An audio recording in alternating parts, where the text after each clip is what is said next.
మీనరాశి వారికి ఈ సంవత్సరం ఎలాంటి ఫలితాలు ఉండబోతాయో గురువుగారిని అడిగి తెలుసుకుందాం. మీనరాశి పూర్వభాద్ర నక్షత్రం 4వ పాదం, ఉత్తరాభాద్ర నక్షత్రంలోని 1, 2, 3, 4 పాదములు, రేవతి నక్షత్రంలోని 1, 2, 3, 4 పాదములు ఇవి మీనరాశిగా గోచరించబడుతున్నాయి. ఈ యొక్క మీనరాశి జాతకులకి ఈ సంవత్సరం ఆదాయం 5, వ్యయం 5, రాజపూజ్యం 3, అవమానం 1గా ఉన్నాయి. ఈ యొక్క మీనరాశి వారికి ఈ సంవత్సరం ఏలినాటి శని ప్రభావం అధికంగా ఉంది. వ్యయమందు రాహు ఉండడం వలన జీవితం ఒక పరీక్షాకాలం అన్నట్లుగా ఉంటుంది. ఎంత కష్టపడినా సరే ఫలితం శూన్యం అవుతూ ఉంటుంది. శారీరకమైనటువంటి సమస్యలు, మానసికమైనటువంటి ఇబ్బందులు కలుగుతాయి. మనకి ఆదాయానికి మించినటువంటి ఖర్చులు జరుగుతూ ఉంటాయి. ప్రతి విషయంలో కూడా ఈ మీనరాశి వారు తగు జాగ్రత్తతో వ్యవహరించాలి.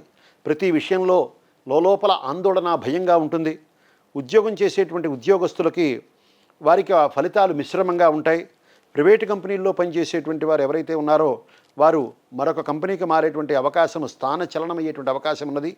అలాగే రాజకీయ నాయకులు కొంతవరకు పర్వాలేదు. వ్యాపారస్తులకి కొన్ని వ్యాపారాలు అనుకూలించడం జరుగుతూ ఉంటుంది, మరికొంతమందికి నష్టం కలుగుతూ ఉంటుంది. హోల్సేల్ వ్యాపారస్తులు, కిరాణా వ్యాపారస్తులకు మాత్రం ఈ సంవత్సరం అనుకూలంగా గోచరించబడుతోంది. విద్యార్థులు ఈ సంవత్సరం చాలా కష్టపడితేనే కానీ ఫలితం అనుకూలంగా రాదు. చదువు మీద ఉండేటువంటి శ్రద్ధ తగ్గి ఇతర వ్యాపకాలు వారికి పెరుగుతూ ఉంటాయి. ప్రయాణ విషయంలో ఈ మీనరాశి వారు మాత్రం జాగ్రత్తగా ఉండాలి. స్త్రీలు ఆరోగ్యము, ఆభరణ విషయంలో జాగ్రత్తగా ఉండాలి. మొత్తం మీద ఈ యొక్క మీనరాశి వారు ఏలినాటి శని, వ్యయరాహు వలన జీవితం కొంచెం పరీక్ష కాలమా అన్నట్టుగా ఉంటుంది.